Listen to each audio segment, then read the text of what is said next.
पहला सौदा में आपका सबका स्वागत है। भारतीय बाजारों के खुलने की तैयारी और 40 अंक नीचे है एसजीएक्स निफ्टी 887950। यही है कल का लो लेवल जहां पर बाजार गया था, लेकिन ये एसजीएक्स निफ्टी के लेवल है और अगर आप निकालें 17 पॉइंट की प्रीमियम तो 8860-55 के आसपास शुरुआत होगी भारतीय बाजारों की। ये संकेत दिखा है जो हम बात कर रहे थे कि 8860-70 के आसपास कहीं शुरुआत होनी चाहिए निफ्टी की। लगभग उसी लेवल के संकेत इस वक्त प्री ओपनिंग सेशन से आते हैं, माफ कीजिएगा एसजीएक्स निफ्टी से आते हुए दिख रहे हैं। रुपए की शुरुआत पर रखेंगे नजर 66-70 कल 13 पैसे की मजबूती हुई, लेकिन आज डॉलर इंडेक्स की कमजोरी का कितना कुछ असर पड़ता है वो देखना होगा। ये भी एक इंटरेस्टिंग है। एक और स्टॉक वोकहार्ड्ट जिस पर नजर रखनी चाहिए। कल जो खबर आई थी इनके एक और अमेरिका के प्लांट के लिए जहां से सारी नई मंजूरियों पर रोक लगा दी यूएस एफडीए ने। स्टॉक कमजोर हुआ भी, लेकिन जैसा वागले साहब भी कह रहे थे कि 710 के आसपास अहम सपोर्ट है। ऊपर नीचे होकर उसके ऊपर बंद हुआ है। आज वायदा कारोबार के बैंड से बाहर निकला है, तो क्या वागले साहब कल तो शॉर्ट्स नहीं बने, आज बनेंगे? इतना भी अनिल जी मुझे वीक नहीं लग रहा है। नीचे में नीचे जा सकता है, मैं ये नहीं कहता मार्केट के साथ, बट मुझे लगता है 700-690 ये लेवल्स पे बाइंग आ सकता है। और ऊपर में 750 का ये बताइए तो फिर छोड़िए, नई कमजोरी किस लेवल के नीचे होगी? हाँ, ये मुझे 660 के नीचे फिर वो बहुत उतना तो वेरी फ्यू नहीं है, क्योंकि 3 दिन पहले इसमें मेरा बाई कॉल था जो गलत हो गया। तो नहीं गलत नहीं, वो उस समय सही था एक्चुअली। और उसके बाद तेजी की पोजीशन बनने के बाद इस सीरीज में ये पहला स्टॉक था जो बैन में आया। करेक्ट। तो कई बार पहले भी ऐसा हो चुका है, इसमें खराब खबरें आने से पहले बैन में आ जाता है, तो ये एक कोरिलेशन है जो देखा गया है। अच्छा, डीएलएफ, इस पर राय दीजिए राकेश जी। ये शेयर कैसा लगता है आपको? क्या और कमजोर हो सकता है? बिल्कुल हेमंत जी, कमजोर हो सकता है। और अगर आप देखें तो स्टॉक के अंदर एक पॉजिटिव न्यूज से पहले इसके अंदर एक ब्रेकआउट देखने को मिला था। कल के सत्र में एक बुल ट्रैप हुआ है और कल भी टुवर्ड्स क्लोजिंग भी मैंने आपके चैनल पे बोला था कि 145-144 एक मेजर लेवल है। इसके नीचे क्लोजिंग लेता है तो काफी गड़बड़ है। और स्टॉक टेक्निकली देखें तो नेक्स्ट सपोर्ट स्टॉक का अराउंड 136-135 के अराउंड आता है। और टेक्निकली कोई ऐसा पैटर्न नहीं है कि इसके अंदर एज ऑफ नाउ तेजी की जाए। कोई भी पुल बैक आए तो निकलने की कोशिश करनी चाहिए। नीचे में कहां तक जा सकता है? नीचे में हेमंत जी देखें तो नेक्स्ट सपोर्ट अराउंड 135-136 आता है, वहां तक गिरने का दम रखता है। अगर 135-136 के लेवल्स के नीचे स्टॉक क्लोजिंग लेता है तो काफी बड़ी गड़बड़ होगी तब। तो ये है राय आपके लिए इस वक्त। ओके, शुरुआत करते हैं भारतीय बाजारों की प्री ओपनिंग सेशन में और बता दें आपको इस वक्त पहली टिक जो आती दिख रही है सेंसेक्स और निफ्टी पर, वो कितनी कमजोर होने के संकेत आते हुए दिख रहे हैं। देखिए 20 अंक नीचे खुला है निफ्टी, अब 25 अंक ऊपर होता हुआ दिख रहा है, 15 अंक नीचे सेंसेक्स, 125 अंक नीचे, 150 अंक नीचे सेंसेक्स दिख रहा है, निफ्टी 15 अंक ऊपर दिख रहा है। और वजह बता दूं आपको कि जो स्टॉक एक्सचेंज में देखें मारुति 10% ऊपर है, टाटा पावर 2%, भारतीय इंफ्राटेल 6.5% ऊपर है। इस स्टॉक पर भी नजर रखनी होगी। यहां पर भी आज बड़ा एक्शन दिख सकता है क्योंकि सीएलएसए की तरफ से रिपोर्ट आई है और उन्होंने 356 रुपए का लक्ष्य दिया है। तो भारतीय इंफ्राटेल एक और स्टॉक हो सकता है जहां पर एक्शन दिखेगा। रुपए की शुरुआत करेंगे और देखेंगे कि करेंसी मार्केट से किस तरह के संकेत आपके लिए आते हुए दिख रहे हैं आज के सेशन में। 66-70 के मुकाबले में 66-87, तो कल की तेजी गंवाता हुआ आज 17 पैसे के नुकसान के साथ, क्योंकि डॉलर इंडेक्स 102 के पार निकला है। बात कर रहे थे हम भारतीय इंफ्राटेल की। खरीदेंगे आप? संदीप जैन साहब, आपकी राय लेना चाहता हूं भारतीय इंफ्राटेल पर या कोई और टेलीकॉम स्टॉक अगर आपको पसंद हो। मैं टेलीकॉम स्टॉक्स में सर्टेनली, देखिए मैंने एक कॉन्ट्रेरियन कॉल दिया था भारतीय एयरटेल को लेकर, मुझे ध्यान आपके शो में 305-10 रुपए के लगभग, और उस दिन एक साथ अच्छा क्रैश हुआ था। और वैसे मैं भारतीय इंफ्राटेल पे भी कहीं ना कहीं बुलिश हूं। और सर्टेनली देखिए रिलायंस इंडस्ट्रीज की वजह से जो भी डिसरप्शन हो रहा है इस सेक्टर में, बट चीजें कितनी भी अनाउंसमेंट्स आ रहे हैं, सब कुछ हो रहा है, बट जहां पे जो एक तरीके से मार्केट का लीडर है पहले से और जिन्होंने एक्चुअली खुद ने स्टार्ट किया और पायनियर रहे हुए हैं, तो उनको सर्टेनली एक फर्स्ट मूवर एडवांटेज मिलता है मार्केट में और अंडर एस्टिमेट नहीं करना चाहिए। तो मुझे लगता है कि ये दोनों ही कंपनीज लॉन्ग रन में अच्छा प्रूव करेगी और सर्टेनली लॉन्ग टर्म के लिए बाय है मेरे हिसाब से दोनों स्टॉक्स। चलिए, लॉन्ग टर्म के लिए बाय है। रुपया देखिए जिस तरह से कमजोर खुला है, डॉलर इंडेक्स में जो मजबूती देखने को मिल रही है 102 के आसपास, उसी का असर देखने को मिला है। और जैन साहब, अब बातें हो रही हैं कि 15 तारीख को अगर अमेरिका में एक बार फिर से ब्याज दरें बढ़ गई तो यहां से डॉलर इंडेक्स और मजबूत हो सकता है, रुपया और कमजोर हो सकता है। रुपए की कमजोरी का फायदा क्या आईटी और फार्मा सेक्टर को मिल सकता है? और अगर कोई शेयर आपको उनमें अच्छा लगता हो? सर्टेनली देखिए, ये एक पॉजिटिव न्यूज इस सेक्टर के लिए होगी जो कि ऑलरेडी काफी पिटा हुआ है। और मुझे आईटी स्टॉक्स में थोड़े जो ये लार्ज कैप आईटी स्टॉक्स है उनमें से HCL टेक सर्टेनली अच्छा लगता है और उसमें बिल्कुल ध्यान देना चाहिए। और फार्मा स्पेस में जिस तरीके से स्पार्क का मैंने नाम लिया, सन फार्मा है, और जिस तरीके से काफी सारी कंपनियां US FDA के घेरे में आ चुकी है और काफी पिटाई हो चुकी है, और अब कहीं ना कहीं इस चीज को रियलाइज किया। और मैंने परसों आपके कल का बाजार शो में भी ये बात कही थी कि इंडियन प्रोमोटेड कंपनीज और इंडियन कंपनीज के ऊपर जो गाज पड़ रही है, और अब कहीं ना कहीं इंडियन फार्मा एसोसिएशन जो है वो एक्टिव हुई और भारत सरकार के पास इन्होंने अपनी कवायद रखी है कि इनको हेल्प करे। एंड सर्टेनली इन सारी चीजों का पॉजिटिव इंपैक्ट पड़ेगा लॉन्ग रन में, भले अभी नहीं पड़े। तो मेरे हिसाब से फार्मा स्टॉक्स पे बिल्कुल ध्यान देना चाहिए, और सन फार्मा और स्पार्क, टोरेंट फार्मा आज मैंने रेकमेंड किया है, इन स्टॉक्स पे ध्यान रखें। ओके, ये है फार्मा शेयरों पर खरीदारी करने की राय संदीप जैन साहब की तरफ से। लेकिन कहां पर है आपके लिए ट्रेडिंग के लिहाज से खरीदारी या बिकवाली की राय? देख लीजिए स्टॉक 2020 का अपडेट।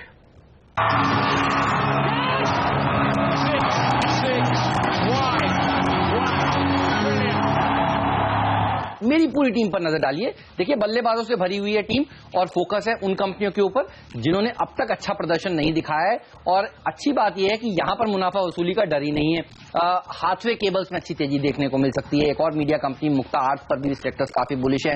बजट में बड़ी बड़ी घोषणाएं हुई लो कॉस्ट हाउसिंग को लेकर। अब देखिए 31 मार्च करीब है, इसके बाद ये इंप्लीमेंट होनी शुरू होंगी योजनाएं। तो गणेश हाउसिंग जैसे स्टॉक्स, अंसल हाउसिंग के ऊपर आपकी नजर होनी चाहिए। सेंट गोबेन में अच्छी तेजी देखने को मिल सकती है, बढ़िया कंपनी है। फैक्ट जैसे शेयरों में ज्यादा अच्छी तेजी देखने को मिलेगी। NFL से निकल जाना चाहिए, फैक्ट जैसे शेयरों में आपको अब घुसना चाहिए, यहां पर बढ़िया बढ़त देखने को मिलेगी।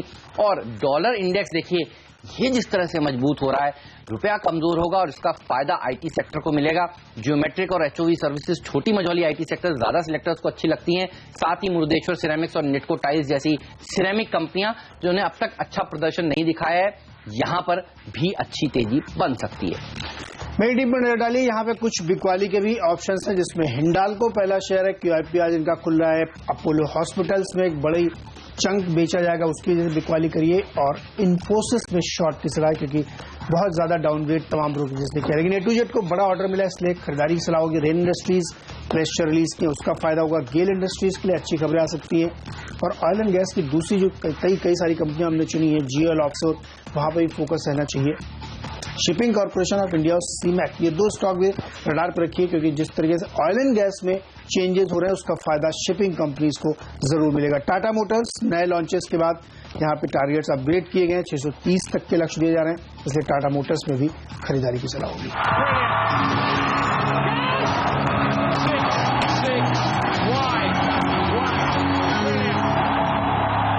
ओके, तो छोटे छोटे स्टॉक्स बड़े बड़े उछाल दिखाने के लिए तैयार होते हुए A to Z इंफ्रा खबरों के दम पर अब प्री ओपनिंग सेशन में 5% ऊपर।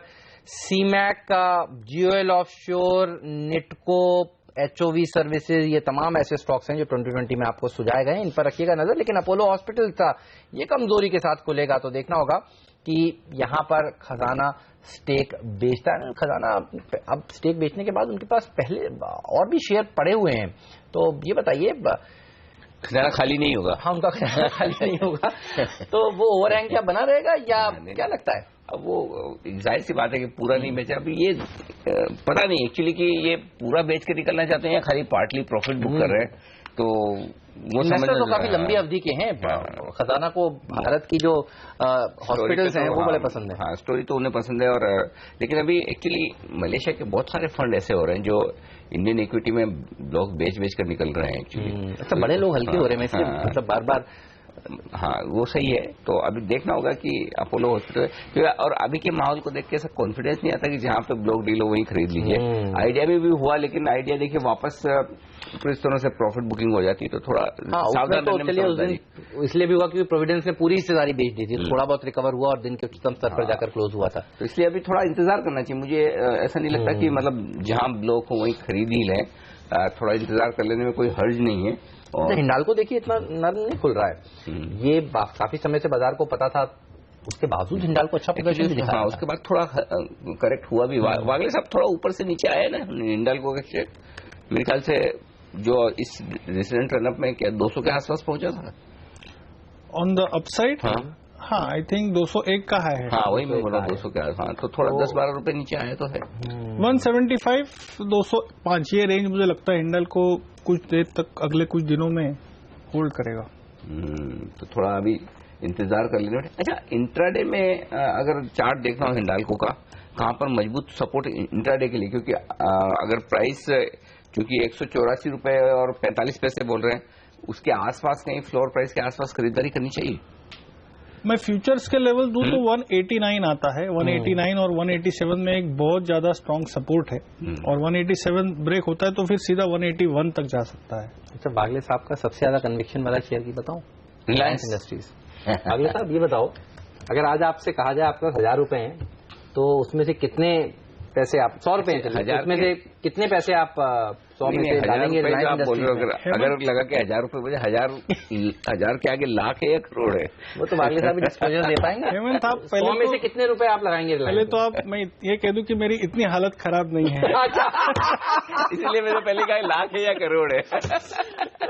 बताइए। मैं ये कहूंगा कि रिलायंस में एक तो ट्रेडिंग व्यू ना लिया जाए। मैंने पहले भी कहा, जिस दिन निकला बाहर 1140 में हमने बात की थी सबसे पहले, तो वो मंथली पैटर्न इतना पॉजिटिव है।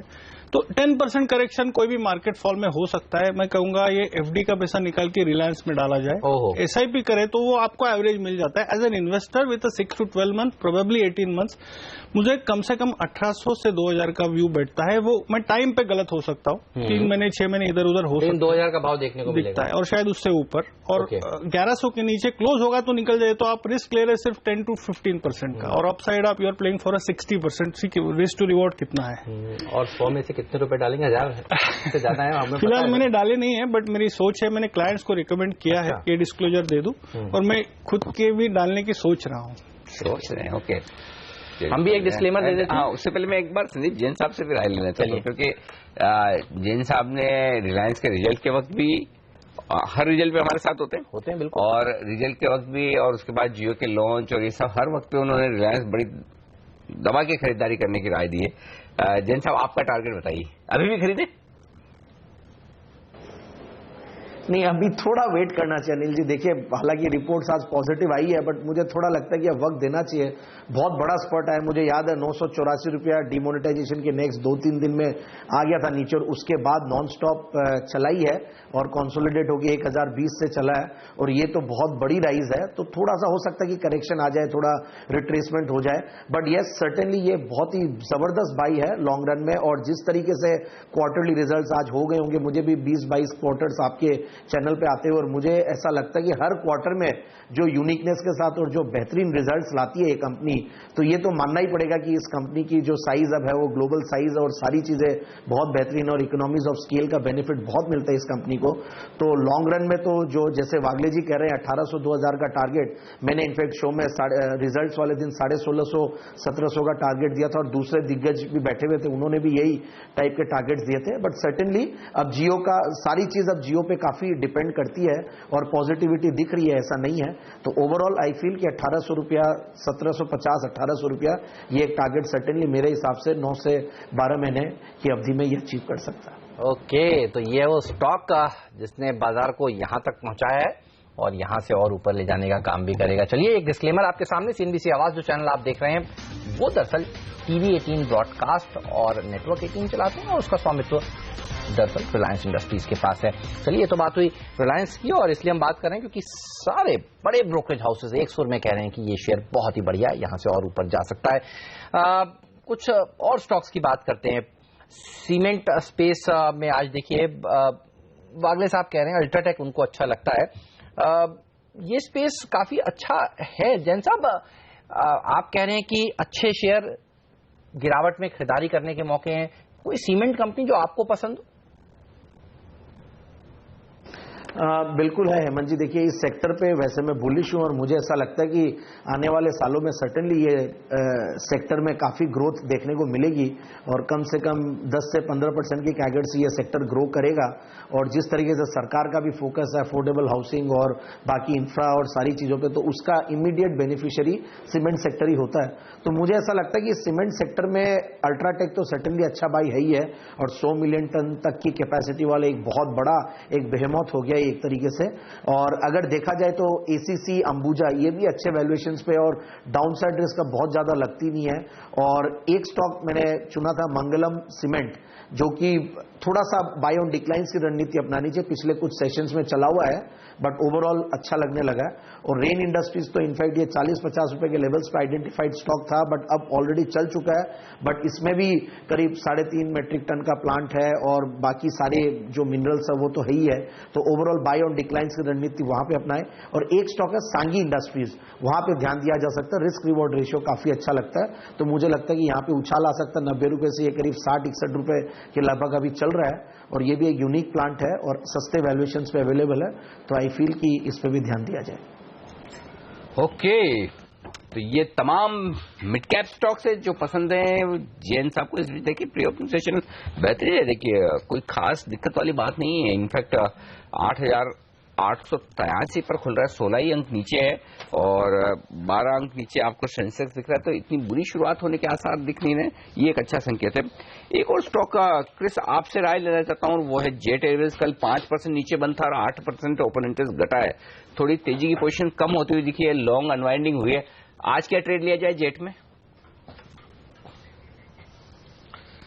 जी, नियर टर्म आई थिंक जो भी हमने बाउंस देखे ये एक्चुअली लगाड़ रही है और यहाँ पर लास्ट में तेजी के शामिल किया। तो कल जो जब गिरावट हुई तो सबसे भारी गिरावट इसी में हुई है। तो मेरा मानना है कि शायद ये लुढ़क सकता है 400 तक, लेकिन कंफर्ट लेवल फिलहाल नहीं है। और अगर जिनके पास है पोजीशन शायद एक बार मुनाफा वसूली कर ले।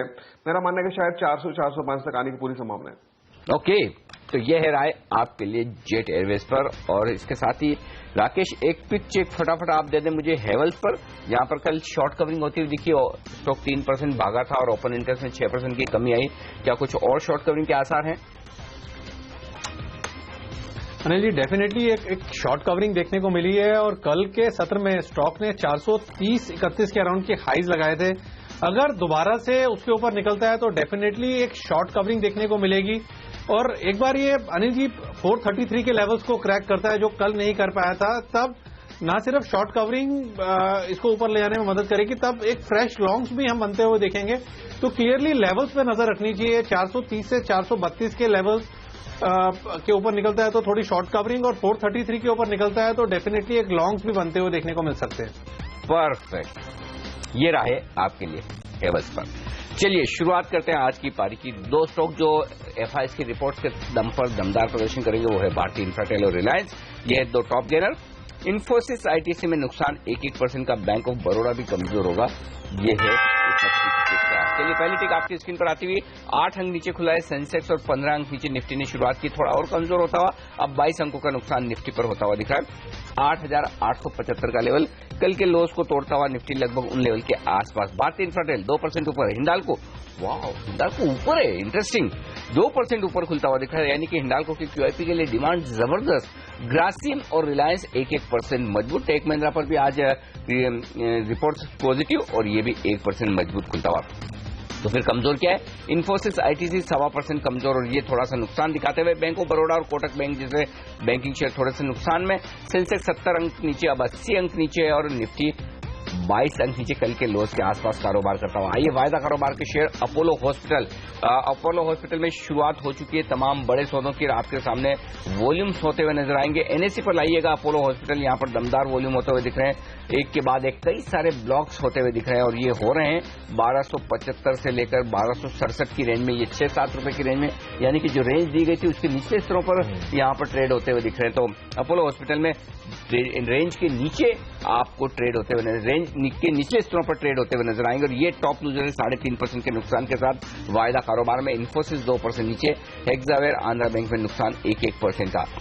मजबूत क्या है? हिंडाल्को, भारतीय इंफ्राटेल, लेकिन आज का सबसे बड़ा सरप्राइज पॉजिटिव लिहाज से हिंडाल्को कहा जाएगा जो 2% मजबूत और बाजार की कमजोरी बेहद सीमित है, कोई खास नुकसान नहीं। और जब कह रहे थे 8,860 के आसपास सपोर्ट लेना चाहिए, 70 के आसपास, आज का लो 8,872 का ही है, तो अच्छी शुरुआत कही जाएगी भारतीय बाजारों की, कहीं कोई पैनिक वाली बात नहीं है। बिल्कुल बेहतरीन शुरुआत और हिंडाल्को देखिए यहाँ पर अच्छी तेजी बन रही है, भारतीय इंफ्राटेल में अच्छी तेजी बन रही है। यहाँ पर एक बड़े ब्रोकरेज हाउस CLSA कह रहे हैं कि खरीदारी करनी चाहिए। जो भी दिक्कत की बात थी, आइडिया और वोडाफोन के विलय के चलते वो भाव में आ चुकी है। और ऐसा नहीं कि अभी ये लोग दोनों मिल जाएंगे, एक हो जाएंगे, उसके बाद अपने जो टेनेंसी के जो पैसा देते हैं वो खत्म हो जाएंगे, वो 2019 में होने वाला है। तो ये एक राहत की बात भारतीय इंफ्राटेल के लिए।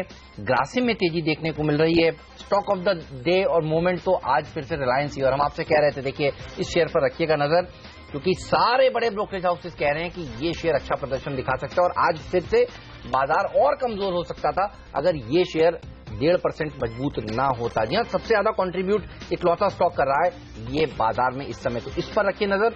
और ऐसा नहीं रिलायंस ऊपर है तो आइडिया और भारती नीचे हैं, आज ये दोनों भी देखिए एक बाउंस दिखा रहे हैं। औरोबिंदो फार्मा जैसे स्टॉक्स मजबूती के साथ आज कारोबार करते हुए, ल्यूपिन में तेजी है, डॉक्टर रेड्डीज में तेजी है, तो फार्मा शेयर भी मजबूती की तरफ आज बढ़ते हुए। रुपए में जो कमजोरी देखने को मिल रही है शायद उसका असर कुछ देखा जा रहा है। छोटे मझौले शेयर देखिए, A2Z इंफ्रा 5% मजबूत, जापान से एक ऑर्डर मिला है, नेपाल से माफ कीजिएगा एक ऑर्डर मिला है। और छोटी छोटी कंपनियां देखिए, GOL ऑफशोर 3% ऊपर आज कारोबार करती हुई है, स्टॉक 20 की टीम में थे। मुक्ता आर्ट्स जैसे स्टॉक, अंसल हाउसिंग 5% मजबूत है इस कमजोर बाजार में। और रिलायंस इंडस्ट्रीज जब अच्छा प्रदर्शन दिखाता है तो रिलायंस इंडस्ट्रीज इंफ्रा भी अच्छा प्रदर्शन दिखाता है। देखेंगे वो शेयर किस तरह से इस समय ट्रेड कर रहा है। वो शेयर भी देखिए 2% मजबूती के साथ ट्रेड करता हुआ, तो छोटे मझौले शेयर थोड़ा बेटर प्रदर्शन दिखा रहे हैं। बिल्कुल, और सबसे बढ़िया एक्शन जो उम्मीद थी वो होता दिखा है। आज पूरा का पूरा ब्लॉक 90 लाख शेयरों का कारोबार हुआ है अपोलो हॉस्पिटल में। यहाँ पर अब आप देखिए वॉल्यूम्स NSE पर भारी भरकम आपको नजर आएंगे और लगभग 1 करोड़ शेयरों के आसपास 94 लाख शेयरों का कारोबार अपोलो हॉस्पिटल में हो चुका है। जो रेंज थी 1267 रुपए की निचले स्तर पर हुई, तो एक राय फटाफट इसी शेयर पर ली जाए। राकेश, इस लेवल पर कोई मौका है खरीदारी करने का? नहीं अनिल जी, खरीदारी से तो बिल्कुल बचना चाहिए। इनफैक्ट स्टॉक का जिस तरीके से टेक्निकल स्ट्रक्चर है, आज के गैप डाउन ओपनिंग में जो एक नीचे से अपमूव बना था वो खत्म हुआ है, और स्टॉक का जो टेक्निकल स्ट्रक्चर है वो किसी तरह की बॉटम फिशिंग को सजेस्ट नहीं करता। इनफैक्ट अगर शॉर्ट टर्म का नजरिया है तो उछाल पे बिकवाली ही करनी चाहिए। ओके, पूरा का पूरा हिस्सा ध्यान रखिएगा, खजाना ने नहीं बेचा है और हैंगओवर रहेगा कि आगे खजाना क्या और हिस्सेदारी बेच सकता है। इसलिए देखिए ये शेयर उभर नहीं पा रहा है, और जो डील्स भी हुई हैं वो प्राइस बैंड के लोअर एंड पर हुई है। एक भी डील 1320 के आसपास नहीं हुई है। ये दिखा रहा है कि लेने वाले अपने भाव से लेना इस समय चाहते हैं। इन्फोसिस और ITC ये दो ऐसे हैवी वेट्स हैं जो बाजार पर सबसे ज्यादा प्रेशर बना रहे हैं, 2% कमजोर। और इन्फोसिस के ऊपर जो चौंका देने वाली रिपोर्ट हम कह रहे थे, देखिए गोल्डमैन सैक्स की आई है, 829 रुपए का टारगेट है। अब तक तो कवर नहीं करते, तो कवर किया तो ये टारगेट दिया। बिल्कुल उसी का असर दिख रहा है, और वही वजह कि इन्फोसिस आज गिरा है। लेकिन इसके साथ साथ अगर गिरने की वजह तो HCL टेक भी बढ़ना चाहिए, क्योंकि HCL टेक के लिए उनकी रिपोर्ट अच्छी थी और उन्होंने टारगेट 1078 का HCL टेक के लिए दिया। हाँ जी, हाँ, बड़ा थोड़ा तो बड़ा हिला है। मुझे लगता है कि इन्फोसिस शॉर्ट करने के बजाय HCL टेक लॉन्ग करना ज्यादा ठीक होगा। अगर पता नहीं दिखता हो संकेत कोई FNO ट्रेडर्स के लिए। Subramaniam sir, Infosys short, HCL tech long है क्या कॉम्बिनेशन? देखिए IT सेक्टर में मेरा मानना है कि शायद शॉर्ट ना करें, आई थिंक वो बेटर। लेकिन अगर प्रेफरेंस के तौर पे अगर जाना तो शायद HCL टेक डेफिनेटली एक बेटर बेट है। और नियर टर्म अगर आप देखें तो यहाँ पर एक अच्छी खासी कंसोलिडेशन भी हो रही है, तो मेरा मानना है कि शायद जैसे जैसे 430 के आसपास आई थिंक खरीदारी की जा सकती है। और मेरा मानना है कि शायद नियर टर्म 870 80 तक जा सकती है। लेकिन एक काउंटर जो मुझे रीडी स्पेसिफिकली पसंदीदा वो है विप्रो। अगर आप देखें तो इसमें बहुत स्टेडीली यहाँ पर एक बाइंग आ रही है, और मेरा मानना है कि शायद यहाँ पर एक डेफिनेटली क्षेत्र में अच्छी अपसाइड 500 के ऊपर जाने की संभावना है। तो आई थिंक विप्रो पे भी ध्यान दी जा सकती है। तो ओवरऑल IT सेक्टर में मंदी का आई थिंक ऐसा कुछ व्यू नहीं है, लेकिन मेरा मानना है कि शायद एक एक्यूमुलेशन कैंडिडेट मार्केट में जैसे जैसे यहाँ पर कोई भी प्रॉफिट बुकिंग है, शायद ये वापस एक डिफेंसिव सेक्टर के तौर से एक बाइंग आ सकती है, ये मेरा मानना है। अच्छा, आदित्य बिरला ग्रुप के शेयर देखिए, हिंडाल्को भी मजबूत है, तेजी हो रही है। अच्छा, ये शेयर ने बहुत अच्छा पैसा लोगों को बनाकर दिया भी है। ग्रासिम भी मजबूत है, अल्ट्राटेक सीमेंट भी मजबूत है, तो ये पैक काफी अच्छा प्रदर्शन दिखाता है। और हम बार बार कह रहे हैं रखिए नजर रिलायंस पर। अच्छा, बागले साहब हमें हिंट दे रहे हैं कि अब ये इंट्राडे के लिए भी बहुत ही बेहतरीन कैंडिडेट है। तो बागले साहब, आप तो सुबह मार्केट खुलने से पहले ही हर ब्रेक में कह रहे थे कि भाई रिलायंस ही खरीदना चाहिए, ये बताइए अभी खरीद लें? मैं अभी लॉन्ग टर्म इन्वेस्टर्स के लिए कह रहा था, लेकिन 3 दिन का हाई है जो कि 1258 है, वो ब्रेक किया है और उसके ऊपर सस्टेन हो रहा है, तो 1256, 57 के स्टॉप लॉस से बाय 52 हफ्ते को उच्चतम स्तर छुआ है अभी जी बिल्कुल। और मुझे लगता है ये 1310 तक जाने की क्षमता रखता है, 1 या 2 दिन का व्यू है। अच्छा, एक बार कंट्रीब्यूटर्स लाके दिखाते हैं, क्या जबरदस्त प्रदर्शन दिखा रहा है। अच्छा, रिलायंस इंडस्ट्रीज इंफ्रा पर भी रखिएगा नजर, हमने देखा है ये दोनों स्टॉक्स जोड़ी में चलते हैं, रिलायंस इंडस्ट्रीज भागता है तो ये भी भागता है। देखिए 15-16 पॉइंट अनिल आज रिलायंस कंट्रीब्यूट कर रहा है, करीब करीब 30-35 पॉइंट नीचे होता निफ्टी अगर ये अच्छा नहीं प्रदर्शन दिखा रहा होता। बिल्कुल बिल्कुल। और ट्रेडर सब प्रे जो कर रहे थे ना कि भैया ये अच्छा प्रदर्शन दिखा है, वो हो रहा है, उनकी बात सुनी है। और रिपोर्ट्स भी काफी दमदार हैं। 1500 रुपए का टारगेट छोटा नहीं होता, और तो जाहिर सी बात है इतना बनता है भागना, इसलिए हम सुबह बात करते हैं कि रिलायंस में तेजी होनी चाहिए और ये संभालने की कोशिश करा। लेकिन तेजी एक और स्टॉक में हो रही, जो वागले साहब शायद कह रहे थे खरीदारी करने के लिए। एक्चुअली इंटरेस्टिंग बात दिख रही, देखिए हिंडाल्को में क्या हुआ, क्यूआईपी के ऐलान के बावजूद तेजी हुई, और दूसरा है डीसीबी बैंक, जहां पर क्यूआईपी के ऐलान के बावजूद तेजी होती दिख रही। तो ये इंटरेस्टिंग है, इसका मतलब साफ है कि पैसा है लोगों के पास और वो लगाने के लिए तैयार है, बल्क में स्टॉक मिल रहा है। डीसीबी बैंक शायद आप खरीदने की राय दे रहे थे आज के लिए कुछ चार्ज, क्योंकि मैं इसलिए पूछ रहा हूं कि देखिए स्टॉक 1.5% मजबूत है और ओपन इंटरेस्ट में टॉप गेनर में आ रहा है। अब ये अपोलो और हिंडाल्को के बाद 3.5% ओपन इंटरेस्ट बढ़ा है, तो पोजीशन सुबह सुबह बन रही है तेजी की यहां पर भी। मोमेंटम तब आएगा अनिल जी जब 160 क्रॉस होगा डीसीबी बैंक में। और मैं हिंडाल्को में 189 के लेवल्स की बात कर रहा था कि वो एक सपोर्ट है, आपने पूछा था, आजकल वो 189.50 है।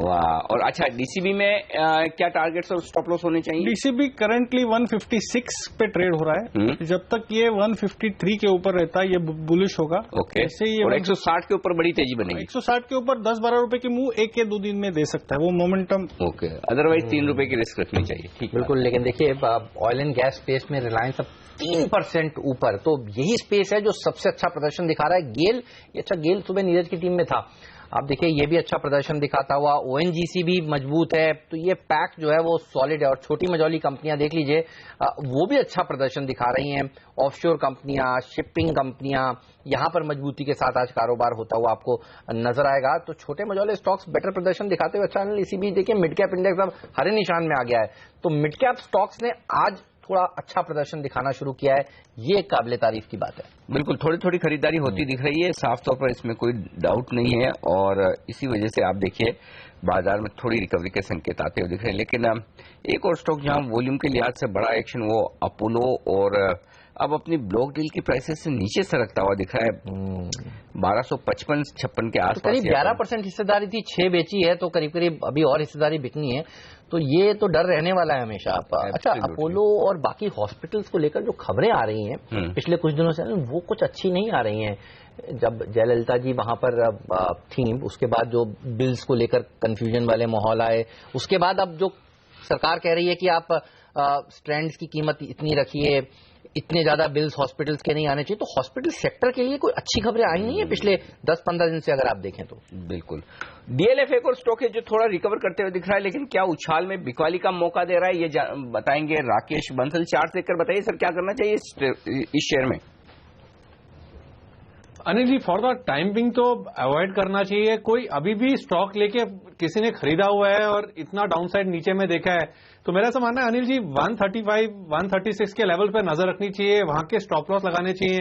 एंड अनिल जी, अगर रियल एस्टेट में कुछ नया बाई करना है तो अजमेरा रियलिटी पे नजर रखनी चाहिए। मौजूदा स्तर 185, 186 के अराउंड के हैं, और अगर ये स्टॉक 186 के ऊपर डिसाइसिवली ब्रेकआउट लेता है और क्लोजिंग लेने में सक्षम होता है, तब अनिल जी इस ब्रेकआउट के जो टारगेट्स हैं वो लगभग 219 रुपए के टारगेट्स बैठते हैं।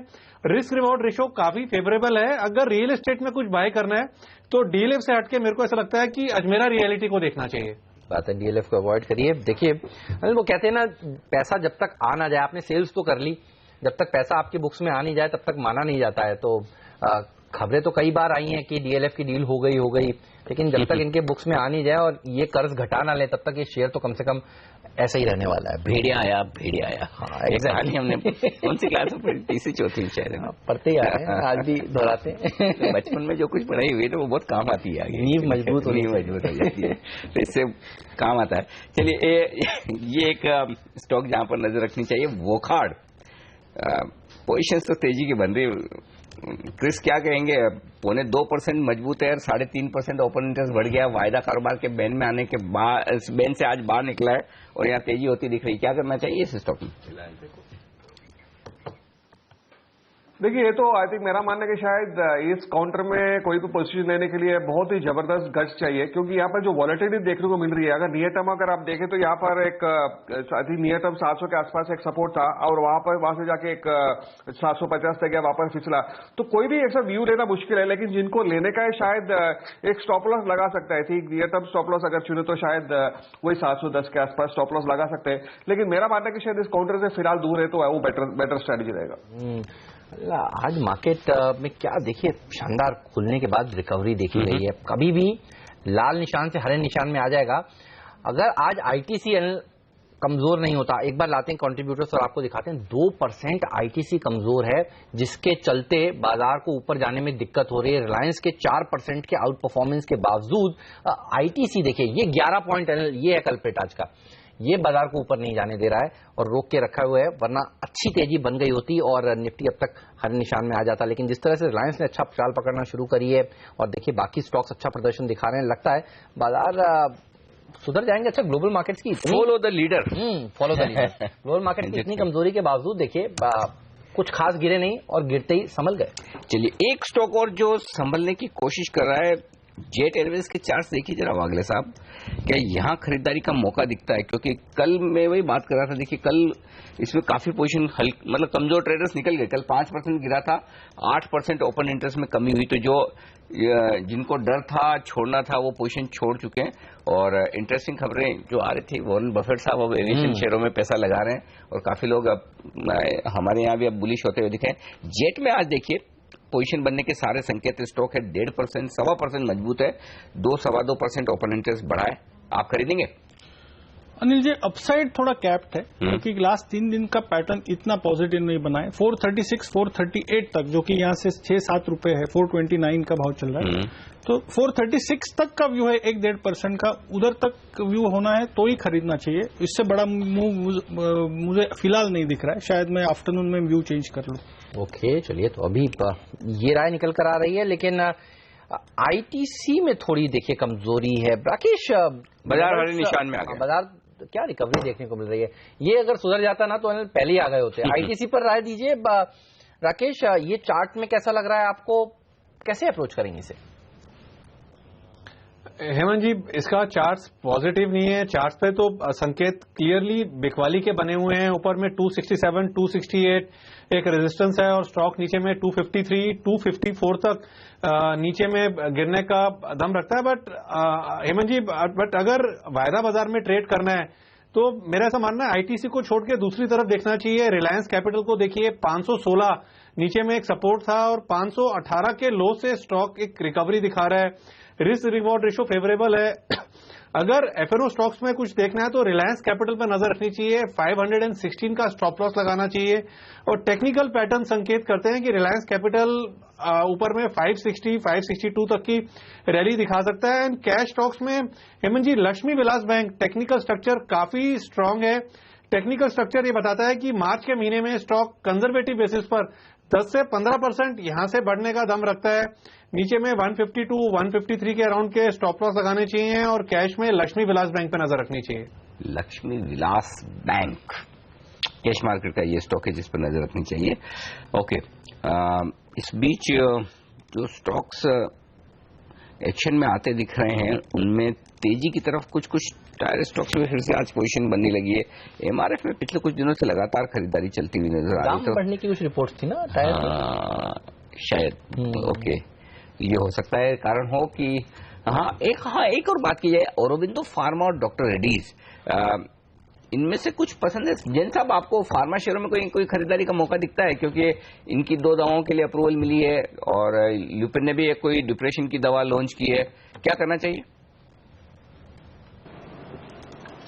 नहीं, सर्टेनली देखिए, औरोबिंदो फार्मा जिन वैल्यूएशंस पे ट्रेड कर रहा है और जो ग्रोथ और जो भी अप्रूवल्स इनको आते हैं, सर्टेनली ये कंपनी बहुत ही जबरदस्त लगती है और इतना ऑलरेडी मल्टी बैगर रिटर्न्स दे चुकी है, बट स्टिल मुझे लगता है कि स्टॉक के साथ जाना चाहिए। और फार्मा सेक्टर पे मैंने ऑलरेडी ब्रेक के पहले भी बात की है, मुझे ऐसा लगता है कि बॉटम साइड अब बहुत ज्यादा है नहीं और कहीं ना कहीं चीजें बेहतर होती दिख रही है, और हो सकता है कि आगे अगर डॉलर मजबूत होता तो इनको और भी बेनिफिट मिलता है, और वहां पे ट्रम्प साहब का भी स्टैंड थोड़ा थोड़ा बेटर हो सकता है। और प्लस यहाँ की भी जो सरकार हो सकती है कि फार्मा सेक्टर के ऊपर जो गाज पड़ रही यूएसएफडी की उनको लेकर कोई एक्शन ले, मतलब कोशिश करे, तो ओवरऑल मुझे लगता है कि अब सन फार्मा, औरोबिंदो फार्मा, स्पार्क जो मैंने ऑलरेडी कहा है, फिर ल्यूपिन और सिप्ला, ये 5-6 स्टॉक्स दिन पे मेरी नजर है।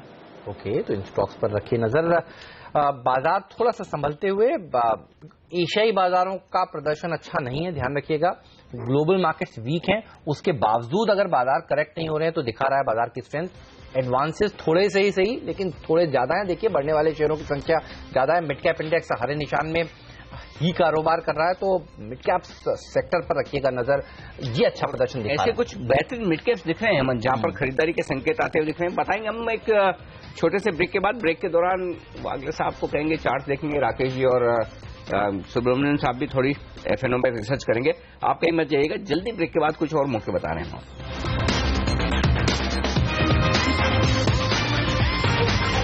नीचे सेंसेक्स निफ्टी और 20 अंकों का नुकसान। इंटरेस्टिंग दिख रहा है बाजार। देखिए, 8,900 के बेहद करीब पहुंचा निफ्टी। 8898 आज का हाई है, यानी कि कल की क्लोजिंग वाला हरे निशान में आने की कोशिश की थी। सेंसेक्स तो आया, निफ्टी नहीं आया, 1 पॉइंट से रह गया।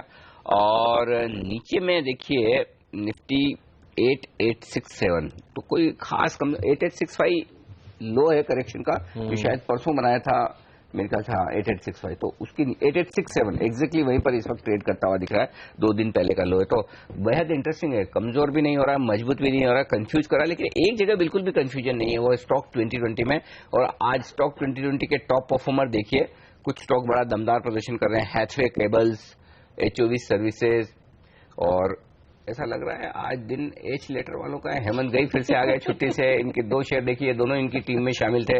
हिंडाल्को QIP की खबर के बावजूद मजबूत हो रहा है, तो एच लेटर, एक और एच लेटर वाला स्टॉक राकेश चार्ट देखिएगा, इस पर बड़ी मजबूती बड़ी तो नहीं कहूंगा। हेक्सावेयर, ये स्टॉक देखिए 1% मजबूत है, ओपन इंटरेस्ट 7% बढ़ा है। हेक्सावेयर में ऐसी कोई खबर सुनने में नहीं आई, लेकिन ओपन इंटरेस्ट में जबरदस्त इजाफा होता दिख रहा है, पोजीशंस बनती हुई दिख रही है आज सुबह। हाँ, अपोलो हॉस्पिटल के बाद टॉप गेनर है ओपन इंटरेस्ट में ये स्टॉक। क्या यहां पर खरीदारी का मौका है? देखिए Anil ji, technical structure positive है, और एज ऑफ नाउ सिर्फ आज के सत्र में टेक्निकली सिर्फ एक सपोर्ट निकल के सामने आया है नीचे में 218 के लेवल्स पर। ये वायदा बाजार के लेवल्स हैं, अगर कोई लॉन्ग करना चाहे टेक्निकली स्टॉक बाय मोड पर है, 218 के लेवल्स के साथ इसको बाय किया जा सकता है, और टेक्निकल स्ट्रक्चर काफी स्ट्रांग है यहाँ पर।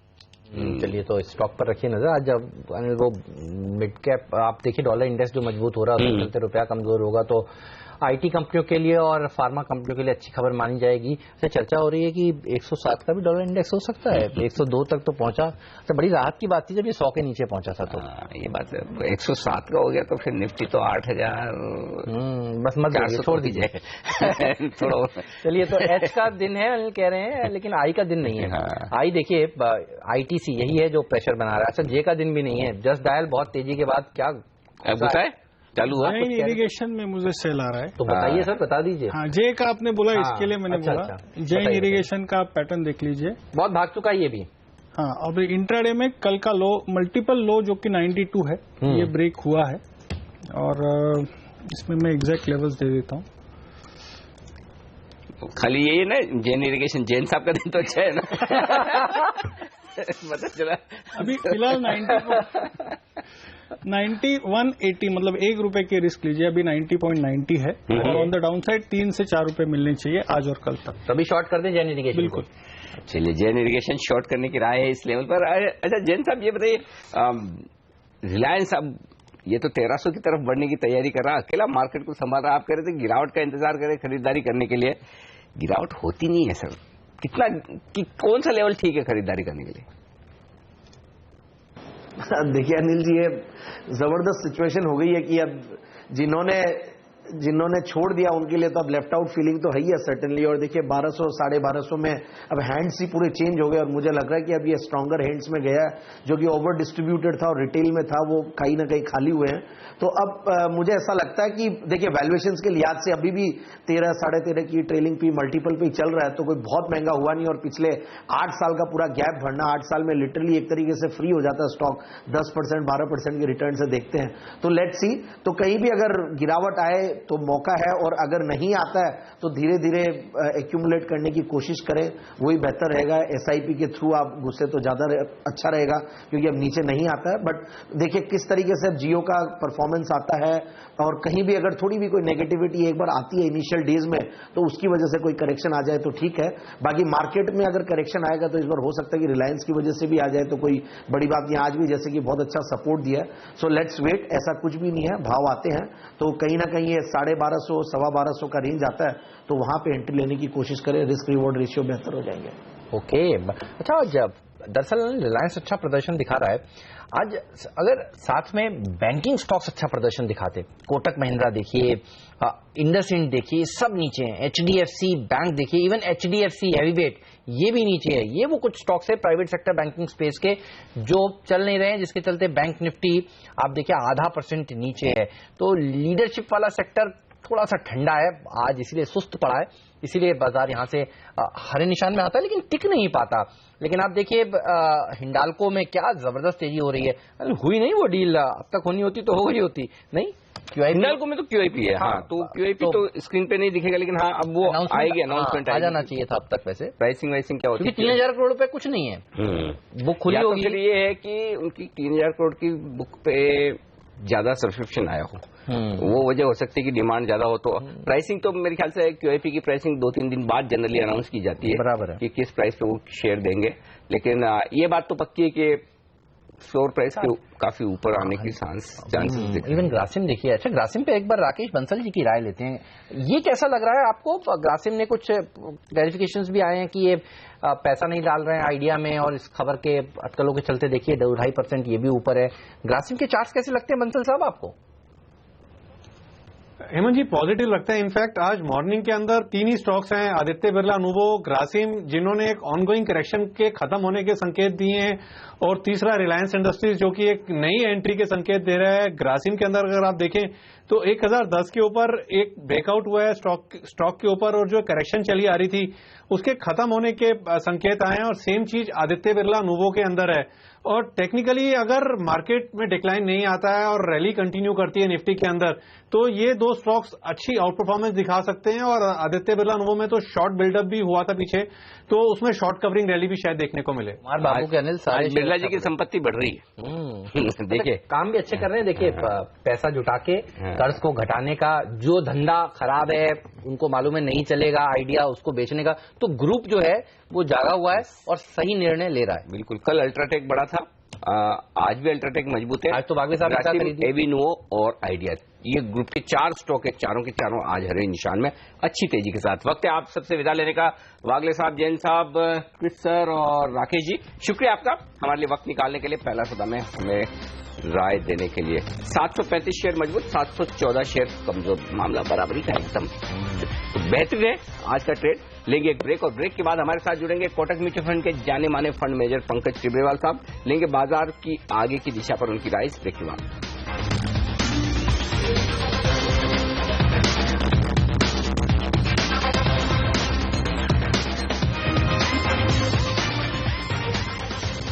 बाजार है 45 अंक नीचे, सेंसेक्स पर निफ्टी पर 17 अंकों का नुकसान, बैंक निफ्टी 70 अंक नीचे। लेकिन मिड कैप शेयरों में खरीदारी बरकरार, और मिड कैप शेयरों में खरीदारी इसलिए भी हो रही है, लगातार घरेलू फंड पैसा डाल रहे हैं बाजार में। तो एक बड़े दिग्गज म्यूचुअल फंड से बात करते हैं, हमारे साथ जुड़ रहे हैं कोटक म्यूचुअल फंड के फंड मैनेजर पंकज टिब्रेवाल साहब। पंकज जी, एक चीज का पहले तो कॉन्फिडेंस दीजिए, पैसा बराबर आ रहा है ना फंड्स में इन्वेस्टर्स का? क्योंकि अब थोड़ा सा ऐसा लग रहा है कि खरीदारी आपकी धीमी पड़ती दिख रही है घरेलू फंड्स की, तो कहीं कोई दिक्कत वाली बात तो नहीं है ना? अगर लिक्विडिटी की बात करें तो डोमेस्टिक म्यूचुअल फंड्स में लिक्विडिटी काफ़ी स्ट्रांग है। हर इन्वेस्टर जहां भी हम जा रहे हैं वो एक करेक्शन का वेट कर रहे हैं और साइडलाइन में मनी काफ़ी पार्क्ड है।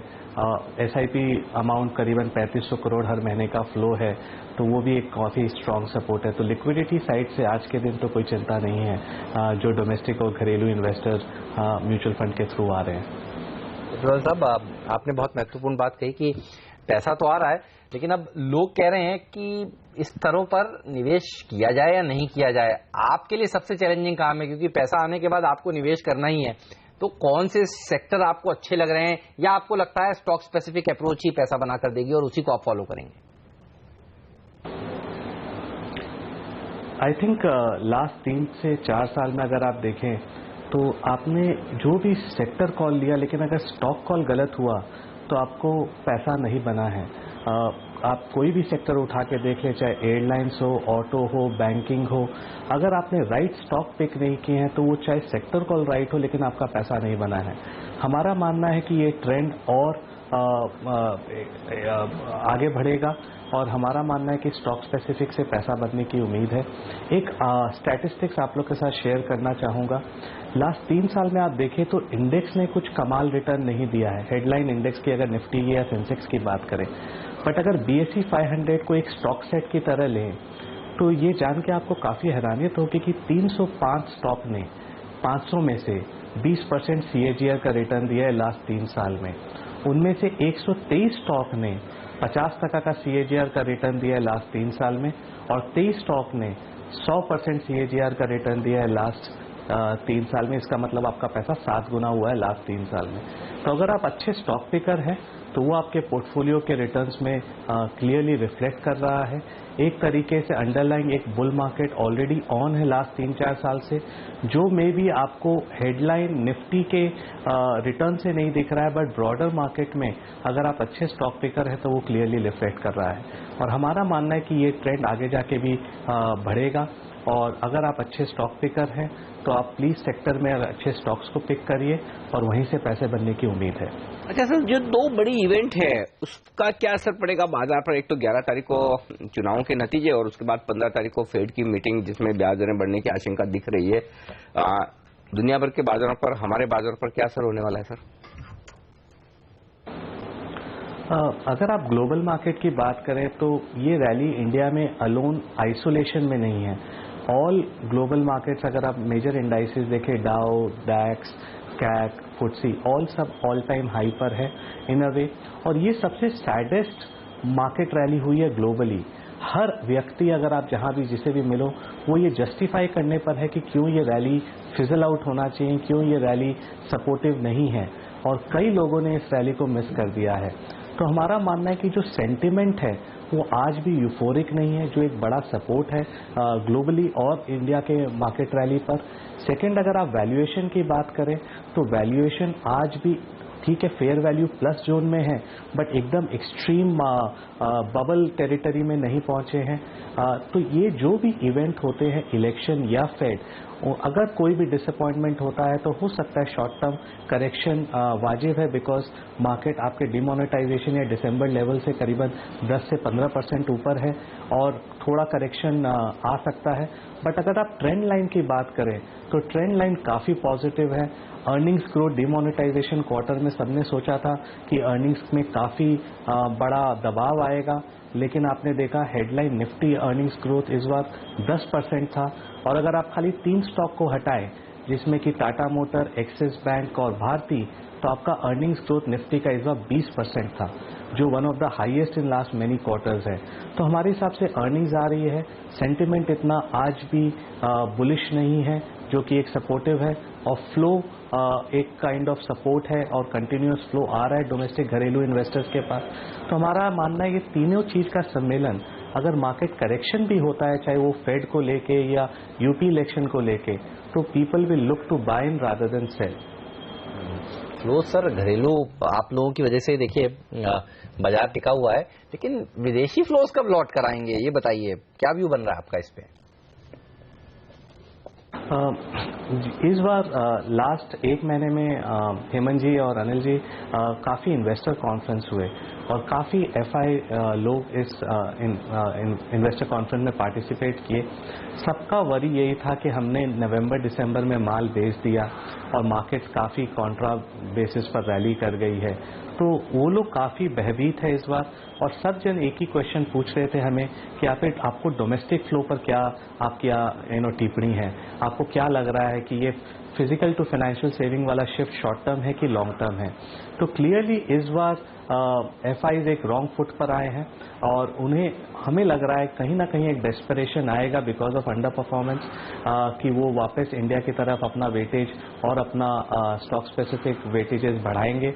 सेकंड, अगर आप देखें तो ग्लोबली लास्ट 3-4 साल से एक ये ईएम टू डीएम ट्रेड चल रहा है, emerging market to develop market trade, और क्लियरली यूएस उससे काफ़ी बड़ा बेनिफिशियरी है। एक पहली बार यूएस में एक ये माहौल है कि ये प्रेसिडेंट प्रो बिजनेस है और ये बिजनेस के लिए ही सोचता है, तो एक यूफोरिया और एक ऑप्टिमिज्म है वहाँ के मार्केट्स में, वहाँ के बिजनेसेस में। हमारा मानना है कि नेक्स्ट 3-4 महीने में ऐसा माहौल आ सकता है कि आपकी जो ये होप ट्रेड है, जो ट्रम्प ट्रेड है, वो कहीं ना कहीं ड्विंडल आउट चालू हो जाए, जहां पर थोड़ा सा डिसअपॉइंटमेंट स्टार्ट हो and people will again look at emerging markets. जब वो रुझाव आएगा तो ऑटोमेटिकली इंडिया का वेटेज 8-8.5% है आज के दिन इमर्जिंग मार्केट इंडेक्स पर, हमारा शेयर आएगा और हमारा डिस्प्रपोर्शनेट शेयर आएगा इस बार जब भी फ्लोज बैक आए। तो हमें लगता है it's just a matter of time before the trade reversals this time from DM to EM, और ये इमर्जिंग मार्केट ट्रेड आने पर इंडिया सबसे बड़ा बेनिफिशियरी रहेगा। ये राय है आपकी ग्लोबल मार्केट्स के रुझान पर। बहुत बहुत शुक्रिया सर आपका हमारे लिए वक्त निकालने के लिए और बाजार पर अपनी राय हमें देने के लिए। और इस बीच देखिए 70 अंकों के नुकसान के साथ है सेंसेक्स और निफ्टी 26 अंक कमजोर है, जिनके निचले स्तरों के आसपास कारोबार होता हुआ दिखा है। 8,865 का लो बनाया है निफ्टी ने। मिड कैप इंडेक्स बेहतर प्रदर्शन कर रहा है, कम कमजोर है, फ्लैट है एकदम। बैंक निफ्टी में जरूर 82 अंकों का नुकसान, तो बैंक निफ्टी अपने अहम सपोर्ट के नजदीक पहुंचता हुआ दिखा है, जो कि 20,450 शेयर अचानक से देखिए कमजोर हुए, जिसके चलते यहाँ से दबाव बनाया है और हैवी वेट है ये सेंसेक्स निफ्टी में भी, और करेक्ट इसीलिए प्रेशर है। बिल्कुल। आईटीसी के साथ अब एचडीएफसी दबाव बढ़ाता हुआ इस वक्त साफ तौर पर नजर आ रहा है आपके लिए। तो यहाँ पर कमजोर जाते जाते एक शेयर पर नजर रखिए, टोरेंट फार्मा 1.5% कमजोर, 5% ओपन इंटरेस्ट यहाँ बढ़ा है, यहाँ कमजोरी की शुरुआत हुई। फिलहाल पहला सौदा में आज के लिए इतना ही। आप बने रहिए सीएनबीसी आवाज के साथ। प्रियंका संभव दिल्ली से हमारे साथ जुड़ने वाली हैं, जो बताएंगे आपको कमोडिटी बाजार ओपन किस तरह से हो रहे हैं, यहाँ कहाँ पर कमाई के मौके हैं, और आपके तमाम सवालों के जवाब भी देंगे। हम दोनों को दीजिए इजाजत, नमस्कार।